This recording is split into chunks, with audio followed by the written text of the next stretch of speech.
کہ جب جناب ابو بکر صدیق رضی اللہ تعالیٰ عنہ نے کلمہ پڑھا نا تو یہ بریکنگ نیوز تھی مکہ مکرمہ. اتنا بڑا تاجر مسلمان ہو گئے، اپنے قبیلے کا سربراہ مسلمان ہو گئے، خبر پھیل گئی. اور تاجر کے دوست بھی تاجر ہی ہوتے ہیں، بڑے بڑے لوگ ان کے دوست تھے. تو ایک جماعت مرتب ہوئی جس نے کہا کہ پتہ تو کریں واقعی جناب صدیق اکبر مسلمان ہو گئے، معلومات تو کریں. ان کے نام بتاؤں کون کون تھے؟ حضرت عثمان غنی، حضرت سعید بن زید، اس طرح کے کچھ صحابہ جو بڑے تاجر ہیں اور اپنے قبیلے میں قد کاٹ رکھتے، نامی گرامی لوگ. انہوں نے کہا کہ یار یہ خبر پھیل گئی ہے کہ جناب صدیق اکبر، اور بڑے دھیمے ہیں، بڑی بہترین رائے رکھنے والے، سوچ سمجھ کر فیصلہ کرنے والے ہیں، اور ایک بہترین تاجر ہیں. اور تاجر جو ہوتے ہیں وہ گھاٹے کا سودا کرتے نہیں، سوچ سمجھ کے چلتے ہیں. تو جناب صدیق اکبر مسلمان ہو گئے تو معلومات تو کریں. تو وہ سارے جمع ہو کے جناب صدیق اکبر کے پاس آئے. ادھر دیکھنا نوجوانوں میری طرف. نے آ کے کہا ابو بکر سنیں مسلمان ہو گئے آپ. فرمایا یہ کوئی سادہ سا سوال تو نہیں نا، بیٹھو دیتے ہیں جواب. یہ کوئی عام سی بات تو نہیں نا، یہ بس وہ جملہ تو نہیں نا کہ ہاں کہہ دی یا نہ کہہ دی اور بات ختم ہو گئی. فرمایا بیٹھو کرتے ہیں بات. جناب صدیق اکبر رضی اللہ تعالیٰ عنہ نے ان کو بٹھا لیا، پھر اس شوق سے حضور کا ذکر کیا. میری طرف دیکھیے گا، اس محبت سے نبی پاک کا تذکرہ چھیڑا. کچھ لوگ بات کرتے ہیں تو ان کا پورا لب و لہجہ اس پہ محب ہو جاتا ہے، ان کی آنکھیں بھی بولتی ہے، ان کی روح بھی اس میں اتر جاتی ہے. وہ بات کرتے ہیں تو وہ پوری لذت اور پورا کیف اور پورا سرور، یعنی ایک ایک حرف سجن دے نادا سانو دستا وانگ قرآن کہ سورت یار دی ویندیاں رہنا اے سب عملاں دی جانے. سجنا ساڈا دین کی پوچھنے، ساڈا یہ ہوئی دین ایمان ہے. ایک ایک بات کیف والی، سرور والی، دھلی ہوئی، لذت والی، مٹھاس والی. جناب نے صدیق اکبر نے کبھی حضور کے اخلاق کی بات چھیڑی، کبھی معاف کرنے کی بات چھیڑی، کبھی عطا کرنے کی بات چھیڑی، کبھی نواز دینے کی بات چھیڑی، کبھی حضور کی صلہ رحمی کی بات چھیڑی، کبھی بھائی کو بھائی سے ملا دینے کی بات چھیڑی. اس رنگ میں حضور کا ذکر نور کیا کہ وہ جو تصدیق کرنے آئے تھے نا کہ آپ مسلمان ہوئے کہ نہیں، وہ کہنے لگے ہمیں بھی لے چلے، ہم نے بھی حضور کا کلمہ پڑھنا. آنے والے کا اکرام کرتے. حضرت ابو بکر صدیق رضی اللہ تعالیٰ عنہ فرماتے مجھے ایک بڑا دکھ تھا، میرے بچے بھی مسلمان تھے، پوتے بھی مسلمان تھے، نواسے بھی حضرت صدیق اکبر کے جناب عبداللہ ابن زبیر سے عادی ہوئے، نواسے تیرے. فرماتے ہیں کہ میری ساری نسلیں مسلمان تھی، دل کرتا تھا میرے ابا جی بھی کلمہ پڑھ جائیں. ان کا نام تھا ابو قحافہ، وہ کلمہ نہیں پڑھتے تھے اور آنکھوں سے نابینا تھے. اور باپ ہی ہوتا ہے نا. جس دن حضرت ابو بکر صدیق رضی اللہ تعالیٰ عنہ ہجرت کے وقت آئے ہیں نا، تو کہتے ہیں گھر کے اندر ایک چھوٹا سا گڑھا بنایا ہوا تھا، ٹویا، اس میں اشرفیاں دینار رکھتے تھے اور اوپر میں کوئی موٹا کپڑا ڈال دیتا. فرماتے ہیں جس دن میں نکلنے لگا تو میرے پاس بہت زیادہ پیسے تھے، میں نے سارے نکال لیے اور چھوٹے چھوٹے روڑے ڈال دیے. اوپر میں نے اس کے لیے اسی طرح بوریا ڈال دیا اور جناب اسماء سے کہا کہ ابا جی نے پوچھا نا کہ ابو بکر سارے پیسے تو نہیں لے گیا. دادے پوتیوں کے بھی بڑے سبے ہوتے ہیں نا، پوتریاں بھی کچھ جڑے ہے کہ سارے لے گیا، پوچھا نا سارے تو نہیں لے گیا. تو تم چپ رہنا، وہ خود اٹھ کے جائیں گے نا تو اوپر ہاتھ لگائیں گے تو ان کو احساس ہوگا پیسے ادھر ہی ہے. حکمت ہے. اتنا وہ خیال کرتے تھے لیکن کلمہ نہیں پڑھتے تھے. تو ابو بکر صدیق کہتے میرا بڑا دل کرتا تھا وہ کلمہ پڑھے. ایک دن وہ بول ہی پڑے ہجرت مدینہ کے بعد، کہنے لگے ابو بکر میں مان گیا ہوں تیرے رسول واقعی سچے، چل یار مجھے لے چل، میں بھی مصطفیٰ کا کلمہ پڑھوں. حضرت ابو بکر فرماتے ہیں میری تو عید بن گئی کہ میرا تو گھر بن گیا نا. اب میرے ابا جی بھی وہاں آ گئے جہاں سارا گھرانہ کھڑا تھا. کلمہ پڑھنا چلو.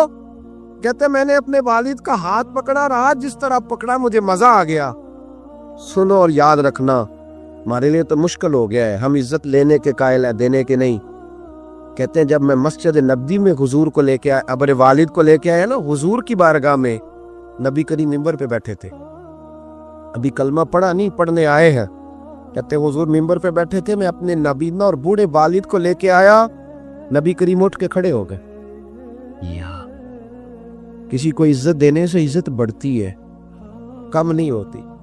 کوئی عرض نہیں، کوئی عرض نہیں. اگر آپ ابا جی کے آنے پہ کھڑے ہو جائیں تو اپنے ابا جی ہیں، کوئی مسئلہ نہیں. کوئی حرج نہیں. اگر قاری صاحب جو مسجد کے امام ہے چلو ہم سے تنخواہ ہی لیتے ہیں, پر قاری صاحب کو نہ دیکھو, اس ممبر کو دیکھو جس ممبر پر وہ بیٹھتے ہیں. کوئی مسئلہ نہیں بھائی, ٹھیک ہے تو چودھری صحیح, ہم تو قاری صاحب کو سوٹ بھی 27ویں کو دیتے, کیوں پلا 27ویں تے دیندے ہو نا اتنے بھی, اس واسطے کہ کدے سواں کے پار نہ لین, کیونکہ 27ویں تو بعد تے درزی پڑھدا ہی کچھ نہیں, تو کہندے ساڑھے نال دا پا لیا تے نار لگ جائے گا, اس کو وہ والا نہیں دینا, 27ویں پہ دیتے. کس بات کا ذکر کیا جائے. عزیز دوست یاد رکھ اور سمجھ. اور اب تو پیروں سے بڑا شکوہ ہے, بہت سارے پیر بھی کہتے ہیں کہ مولویاں کول کی ہے. میں کہ خدا دے بندہ جڑا مولوی ہوندا ہے اودے کول ہی تے سارا کچھ ہوندا ہے. انما یخشى اللہ من عبادہ العلماء, اللہ کریم فرما رہا ہے کہ جو میرے عالم بندوں میں سے عالم ہے وہ اللہ سے ڈرتے ہیں. تو کس قسم کی بات کر رہا ہے؟ بہرحال یہ عنوان نہیں, ورنہ اس پہ بات کرتا. نبی کریم اٹھ کے کھڑے ہوئے, حضرت صدیق پر عرض کرنے لگے, یا رسول اللہ میرے والد کلمہ پڑھنے آئے. یہ لفظ ساری زندگی یاد رکھنا, بھولنا نہ. عرض کی حضور ابا جی کلمہ پڑھنے آئے, توجہ ہے میری بات پر, کلمہ پڑھنے آئے ہیں. پتہ ہے میرے محبوب نے کیا فرمایا؟ نبی کریم فرمانے لگے, ابو بکر یہ بوڑھے بھی تھے, نابینا بھی تھے, بیمار بھی تھے, اگر ان کا ارادہ بن گیا تھا تو مجھے بتاتے, میں گھر آ کے انہیں کلمہ پڑھا دیتا. حضرت صدیق ایک بار مزاج کے ٹھنڈے تھے, کوئی بڑی سخت بات بھی کر دیتا تھا تو ابو بکر صدیق بولا نہیں کرتے تھے. والد نے جو کہا جب کہا چپ کر کے سنا. ایک دن والد آئے اور آ کے کہنے لگے نبی کریم کی بارگاہ میں کہ مجھے نا ابو بکر صدیق نے تھپڑ مارا ہے. لوگ دائیں بائیں دیکھنے لگے کہ ابو بکر صدیق تو یوں کر ہی نہیں سکتے. حضور نے فرمایا بلاؤ نا ابو بکر صدیق کو. جناب صدیق اکبر کو بلایا, حاضر خدمت ہوئے, گردن جھکی ہوئی ہے. حضور فرمانے لگے ابو بکر یہ میں کیا سن رہا, والد کو مارا ہے؟ لوگوں کو یقین نہیں آ رہا, تم تو ایسے کر ہی نہیں سکتے, یہ کیا بات ہوئی, باپ کو مارا ہے؟ محبوب کریم نے 2-3 دفعہ کہا تو ابو بکر صدیق نے چہرہ اٹھایا تو داڑھی آنسوؤں سے بھری ہوئی. عرض کرنے لگے یا رسول اللہ میرے والد سے کہیں تلوار لے اور میرے ٹکڑے ٹکڑے کر دیں, میں سی نہیں کروں گا, پر ان سے کہہ دیں یہ آپ کے بارے میں بات نہ کریں, یہ آپ کے بارے میں تن تندور تے ہڈیاں بالن, اسی ہاں نال تپایا, کپ کپ مکیاں پیڑے کیتے تے عشق پلے تھل لایا, تن دا سالن تے من دی ہانڈی لون صبر دا پایا, غلام فریدا وے میں ساری تیری, تینوں وجہ یقین نہیں آیا. کہتے ہیں حضرت صدیق اکبر عرض کرنے لگے یا رسول اللہ آج انہوں نے نا آپ کے خلاف بات کی ہے, معاذ اللہ, یہ شکر کرے میرے ہاتھ میں تلوار نہیں تھی, ورنہ میں باپ کی گردن اڑا دیتا, اس لیے کہ مجھے ساری کائنات سے جو ہستی پیاری ہے وہ مدینے والے رسول کی ذات ہے. فتح مکہ کے موقع پر آ کے عرض کرنے لگے یا رسول اللہ صلی اللہ علیہ وسلم دعا کر دے میرا والد بھی مسلمان ہو جائے.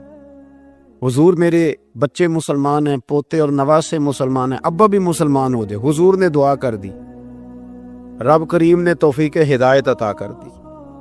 حضرت ابو قحافہ کلمہ پڑھنے آئے, کیونکہ حضرت ابو بکر صدیق کی بڑی دیرینہ خواہش تھی کہ وہ مسلمان ہو جائیں, اور جب وہ کلمہ پڑھ رہے تھے تو ابو بکر صدیق مسکرا رہے تھے. تو نبی کریم نے فرمایا ابو بکر تمہیں مبارک ہو, تمہارے والد بھی مسلمان ہو گئے, تمہیں مبارک ہو تمہارے والد بھی مسلمان ہو گئے. تو صدیق ایک بار رو پڑے, کہنے لگے حضور میرا کلیجہ بڑا ٹھنڈا ہے, پر اللہ کی عزت کی قسم آپ کے 2 چچا کلمہ پڑھنے سے رہ گئے ہیں, اگر ان میں سے کوئی کلمہ پڑھ لیتا تو مجھے باپ کے کلمہ پڑھنے سے زیادہ خوشی ہونی. اس لیے کہ اگر آپ خوش ہو کہ میرا کوئی چچا آ گیا تو میرا کلیجہ اور ٹھنڈا. حضرت صدیق اکبر کا آپ سراپا دیکھیے, نبی پاک علیہ السلام نے صحابہ سے فرمایا یہ دیکھیں ہو سکتا ہے معاذ اللہ کسی کے دل میں خیال ہو کہ یہ شاید کوئی معمولی چیزیں ہیں, لیکن یہ تعمیر شخصیت میں اور کردار سازی میں کلیدی حیثیت رکھتی ہیں یہ چیزیں. حضور نے صحابہ سے پوچھا بتاؤ بھئی آج جنازے میں کسی نے شرکت کی ہے؟ تو تمام خاموش تھے. جناب صدیق اکبر نے ہاتھ کھڑا کر کے عرض کی حضور مجھے اللہ نے یہ سعادت عطا کی. نبی پاک علیہ السلام نے فرمایا آج تم میں سے کوئی روزہ دار بھی ہے؟ عرض کی یا رسول اللہ مجھے اللہ نے توفیق دی. صرف حضرت صدیق بولے پھر نبی رحمت صلی اللہ تعالی علیہ وسلم نے پوچھا آج کسی نے کسی مسکین کو کھانا کھلایا؟ سب خاموش تھے، صرف حضرت صدیق کو آج یہ اعزاز حاصل ہوا، ہاتھ کھڑا کر کے عرض کی یا رسول اللہ مجھے یہ موقع ملا۔ یعنی جس سوال پر سرکار استفسار کرتے اسی سوال کے جواب میں جناب صدیق اکبر ہاتھ کھڑا کر کے کہتے یا رسول اللہ مجھے یہ موقع ملا۔ آپ بات کو سمجھیں، جب دین قبول کر لیا پھر سراپا نیکی بن جائے، پھر جو بھی خیر کا کام حضور علیہ السلام نے فرمایا کسی نیکی کو بھی معمولی نہ سمجھو، کسی نیکی کو بھی معمولی نہ جانو، یہاں تک کہ کچھ نہ ہو سکے تو اپنے بھائی سے مسکرا کے بات ہی کر لو۔ حضرت صدیق اکبر رضی اللہ تعالیٰ عنہ نے دین کے اس فلسفے پر حقیقی طور پر عمل کیا اور ہر خیر کو، ہر نیکی کو دوڑ دوڑ کے حاصل کیا۔ اسی لیے سرور کائنات علیہ السلام نے فرمایا قیامت کے دن کچھ روزہ دار ہوں گے، انہیں جنت میں ایک روزے داروں کا دروازہ ہے، وہاں سے آواز دی جائے گی روزے داروں ادھر آ جاؤ، اس دروازے سے گزرو۔ ایک دروازہ وہ ہے جہاں سے سخی گزریں گے، ایک وہ ہے جہاں سے مجاہد گزریں گے، ایک وہ ہے جہاں سے حاجی اور مکے اور مدینے کے زائر گزریں گے۔ حضرت صدیق نے عرض کی حضور میں کس دروازے سے گزروں گا؟ فرمایا ابو بکر سارے دروازے منتظر ہوں گے کہ کبھی ابو بکر یہاں سے گزر جائے نا، کبھی یہاں سے گزر جائے نا، کبھی یہاں سے گزر جائے نا۔ کیوں؟ اس لیے کہ ہر نیکی کو پہنچ کے حاصل کیا، ہر خیر کو پہنچ۔ ہم تو ویسے بھی اللہ خیر کرے کو دو ایک نیکیاں کر لیں، وہ گنی ہوئی ہوتی ہیں، ہم نے وہ ساری ہمارے پاس طے ہوتی، سارا پتہ ہوتا۔ کتنے پیسے پچھلے سال مسجد دیے تھے پورا یاد ہے، اور بھئی جو سارا سال آپ نے اپنی ذات پر لگائے ہیں وہ بھی تو یاد ہونے چاہیے۔ نیکیوں کو لوگ گن گن کے شمار کر کے رکھتے ہیں جو بھولنے کی چیز تھی، اور معاذ اللہ جن کمزوریوں کو، غفلتوں کو یاد کرنا تھا انہیں بھول جاتے ہیں۔ حضرت صدیق اکبر سراپا نیکی بن گئے، سراپا کلمہ پڑھا تو ان کا وجود سراپا ایمان تھا، سراپا خیر تھا۔ کوئی بھی ایسا کام نہ کریں جس سے محسوس ہو کہ ہم وقت ضائع کرتے ہیں، ہمیں خیر سے وابستگی نہیں ہے۔ جو نیکی ملے فاستبقوا الخیرات، نیکیوں میں آگے بڑھ جاؤ، کوشش کریں کہ جلدی جلدی اپنے لیے خیر جمع کریں۔ لمحات بکھرتے جا رہے ہیں، وقت اپنا دامن چھڑاتا جا رہا ہے، زندگی سمٹ جاتی ہے، اور ہم دیکھتے ہیں کہ جلدی جلدی سکڑ جاتی ہیں چیزیں اور انسان کے ہاتھ کچھ بھی نہیں آتا۔ تو کوشش کی جائے ہمیشہ خیر جمع کرنے کی، بڑھ چڑھ کے نیکیاں کرنے کی۔ نبی کریم علیہ السلام نے فرمایا جنتیوں کی 360 علامتیں، کسی میں ایک بھی پائے جائے تو جنتی ہے۔ آپ کی توجہ ہے میری بات پر؟ کتنی علامتیں؟ کسی میں اللہ کا ایک دعا مانگنے لگا وہ آمین کہنا ہے۔ اللہ کرے آپ موبائل کم دیکھیں اور میری بات زیادہ سنیں، آمین تو کہہ دیں، دعا میں تو شامل ہو جاؤ یار، دعا مانگی ہے۔ ان 360 یہ ساری وہی نیکیاں ہیں جو پھیلی ہوئی ہیں، خیر کرنا، پیار کرنا، عبادت کرنا، مخلوق کی خدمت میں مشغول رہنا۔ فرمایا جنتیوں کی 360 علامات ہیں، ایک بھی پائی جائے تو بندہ جنتی ہے۔ حضرت صدیق اکبر کا لہجہ ہمیشہ دھیما رہا ہے، بڑے وزادار تھے۔ فوراً عرض کی یا رسول اللہ میرے اندر بھی کو پائی جاتی؟ وہ جو 360 نورانی علامات ہیں جنتیوں کی، تو قریب میرے اندر بھی کو پائی جاتی؟ نبی کریم نے فرمایا آپ کے اندر تو 360 ساری کی ساری پائی جاتی ہیں، ساری۔ انہوں نے سراپا خیر کیا، سراپا۔ ہم بھی بڑے مصروف لوگ ہیں، کوئی پوچھے جناب کی کیا پوزیشن ہے، کہتے بڑا مصروف ہوں۔ تو اگر پوچھا جائے کتنی دیر مصروف ہے تو کہتے ہیں 6 گھنٹے تو موبائل پہ مصروف ہونا۔ یہ جو راتیں ہیں نا، لمبی راتیں سردیوں کی، یہ تہجد پڑھنے کے دن تھے، اور یہ چھوٹے دن تھے سردیوں کے، یہ روزے رکھنے کے دن تھے۔ لیکن اس کے لیے جو عشاء کے بعد سو جائے، یعنی اگر 7 بجے عشاء پڑھی اور 6:15 فجر پڑھی تو اتنی لمبی رات بنتی ہے 10-11 گھنٹے کی، اور ڈاکٹر کہتے ہیں بڑا بھی زیادہ سوئیں تو 8 گھنٹے کافی ہے، تو 3 گھنٹے تو رات پھر بچ جاتی۔ یہ وقت تھا سحری میں اٹھنے کا، لیکن اس کے لیے جو عشاء کے بعد موبائل کی جان چھوڑے تاکہ سحری میں اٹھ سکوں، جب سوئے گا نہیں تو اٹھے گا کیسے؟ ہم اگر مزاج رکھتے ہو نا خیر کا، تو اللہ تعالیٰ وقت میں بھی برکت پیدا کر دیتا ہے۔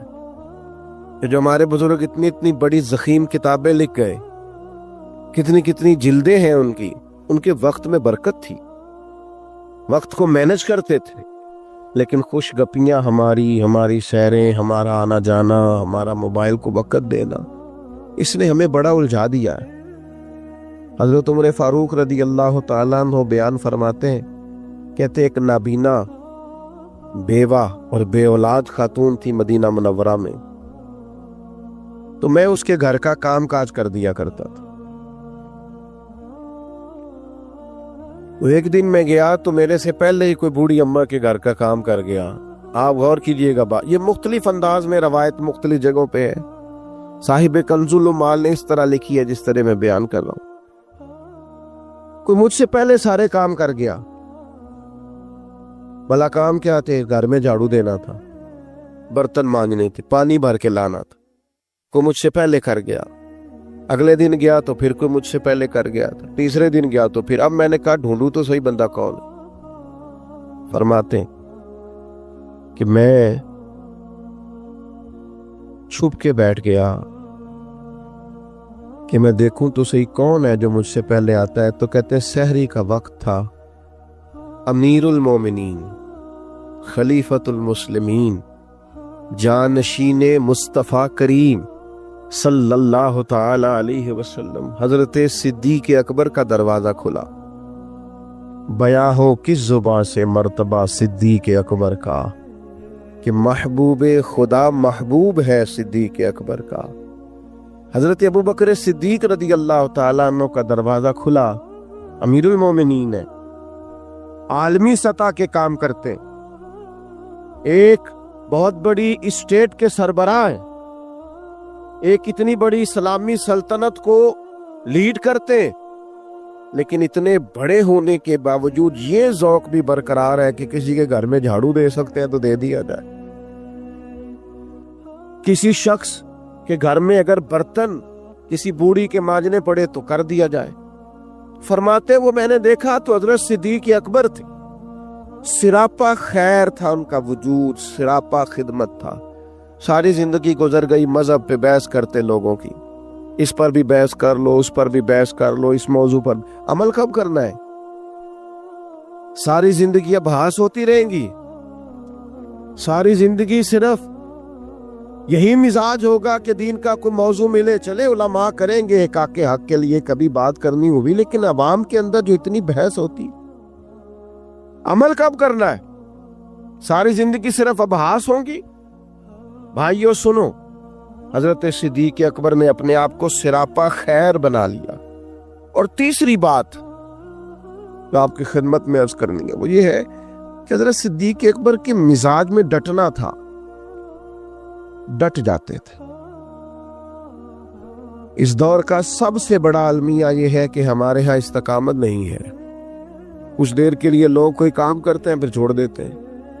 ایک نوجوان مجھ سے کہنے لگا میں بڑے ہی کام کیے ہیں، کسی کام میں بھی کامیاب نہیں ہوا۔ میں نے کہا بس اسی لیے نہیں ہوئے، بڑے نہ کریں آپ کو، یہ کریں اس کو صحیح کر کے کریں، استقامت کے ساتھ کریں، روز کریں، پابندی سے کریں، اس پر محنت کریں، جد و جہد کریں۔ پتھر پہ پانی پڑے متصل تو بے شبہ کھس جائے پتھر کی سیل۔ ایک قطرہ قطرہ پانی مستقل پتھر پر گرے تو اس میں بھی سوراخ بن جاتا۔ تو آپ محنت کریں گے تو اللہ تبارک و تعالی اپنے فضل سے نتائج عطا فرمائے گا، لیکن اگر محنت ہی نہیں کر رہے۔ حضرت صدیق اکبر کی طبیعت میں ڈٹنا تھا، انہوں نے کلمہ پڑھا، پھر بڑی آندیاں چلیں، بڑے طوفان آئے، بڑا ٹکراؤ پیدا ہوا، بڑے حالات خراب ہوئے، لیکن حضرت صدیق اکبر ڈٹے رہے۔ حضرت صدیق اکبر نے نبی پاک کا ادب کیا صلی اللہ تعالی علیہ وسلم، تو جناب صدیق نے ڈٹ کے کیا۔ دنیا میں ایک فلسفہ بیان کیا جاتا ہے کہ جو زیادہ قریب رہتا ہے وہ ادب چھوڑ جاتا ہے. یہ بات غلط نہیں ہے, ایسا ہوتا ہے. جن لوگوں جو زیادہ قریب رہتے ہیں, جو زیادہ جن کو قربت ملتی ہے, کوئی چیز جن کو آسانی سے میسر آ جاتی ہے, وہ اس کی قدر نہیں کرتے. ہوتا ہے کہ زیادہ قریب میں رہنے والے لوگ اکثر قدر کر چھوڑ دیتے. لیکن حضرت صدیق اکبر کا کمال ہے, انہوں نے دنیا کا یہ فلسفہ ہی غلط کر دیا ہے. انہوں نے کہا قریب بھی سب سے زیادہ میں رہا ہوں اور احترام بھی سب سے زیادہ میں نے کر کے دکھایا. قرب بھی سب سے زیادہ, ادب بھی. سب کوئی باہر سے آتا تھا تو حضرت صدیق اکبر اسے کونے میں لے جاتے تھے, پہلے نبی پاک کا ادب سکھاتے. کہتے یہ بڑی نازک بارگاہ, ادب گاہ ہیست زیر آسماں, از عرش نازک تر, نفس گم کردمی آیت جنید و با یزیدی جا. کونے میں لے جاتے اور حضور کا ادب سکھاتے. استقامت کے ساتھ خدمت کی, استقامت کے ساتھ دین پر ڈٹے رہے.